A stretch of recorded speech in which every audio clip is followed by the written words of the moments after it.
Buenos días, nos encontramos nuevamente para revivarnos con la palabra del Señor. Hoy en Deuteronomio 14 analizaremos nuevamente algunas cosas que ya vimos en libros anteriores. Empieza diciendo el versículo 1: Hijos sois del Señor vuestro Dios, no os haréis incisiones, ni os raparéis a causa de un muerto. Habían prácticas paganas en las naciones que circundaban a Israel de acuerdo al duelo. Y algunas cosas que ellos hacían era rasgarse, marcarse el cuerpo, sobre todo en adoración a su dios Baal, cuando alguien de sus familiares o alguien cercano moría. Más adelante, desde el versículo 3, dice: nada abominable comerás.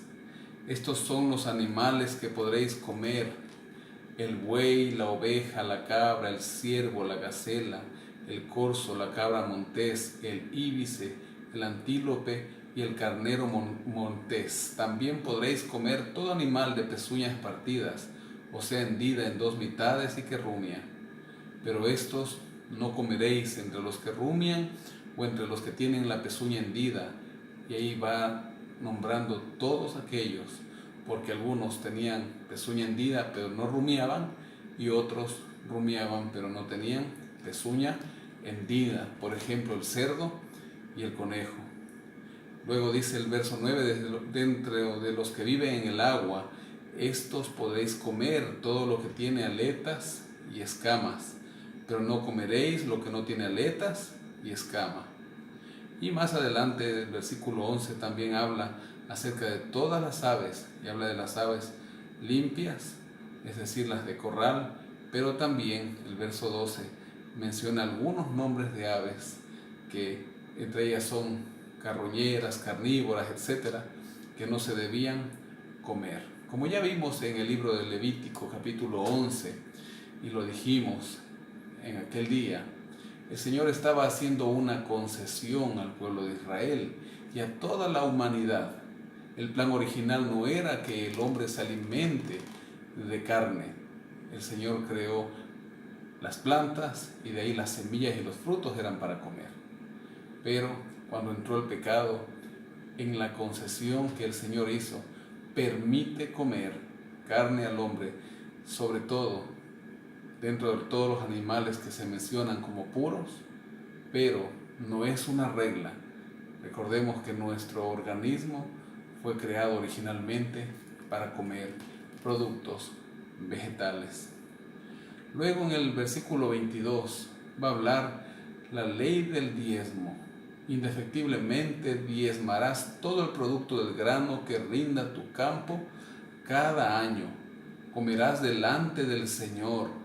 Versículo 28 dice: al cabo de 3 años sacarás todo el diezmo de tus productos de aquel año y lo guardarás en tus ciudades. Yo quiero permitirme en este momento leer 2 páginas del libro Patriarcas y Profetas.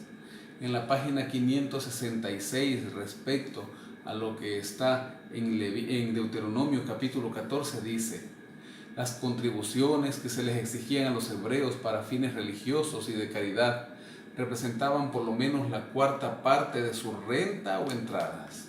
Es decir, que un 25% de sus entradas cada mes, o cada que ellos tenían entradas, estaba dado para la causa de Dios. Parecería que tan ingente leva de recursos del pueblo hubiera de empobrecerlo, pero muy al contrario, la fiel observancia de estos reglamentos era uno de los requisitos que se les imponía para tener prosperidad. Es decir, ellos primero separaban su diezmo, luego daban su ofrenda, que era un segundo diezmo, y tercero, tenían un diezmo más, es decir, un tercer diezmo.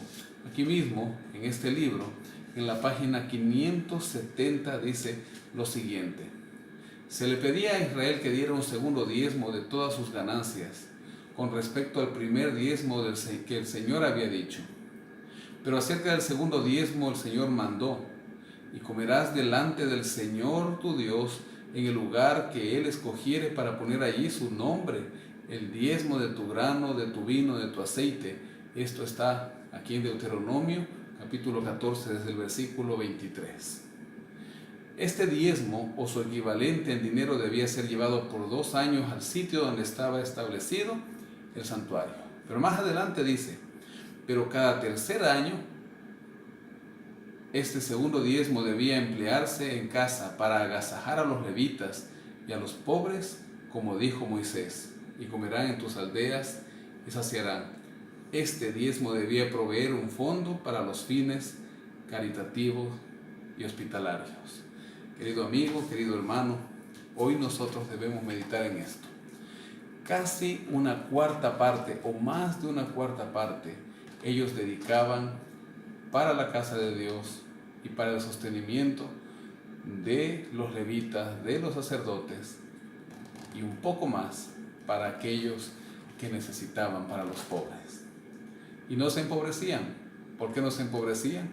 Porque el Señor los sustentaba. Hoy, ¿cuál es la causa de que el pueblo de Dios muchas veces se encuentra sin dinero?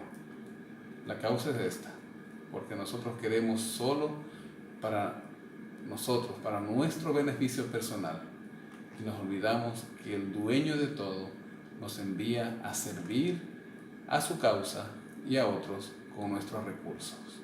Meditemos en ello y que el Señor te bendiga en este día.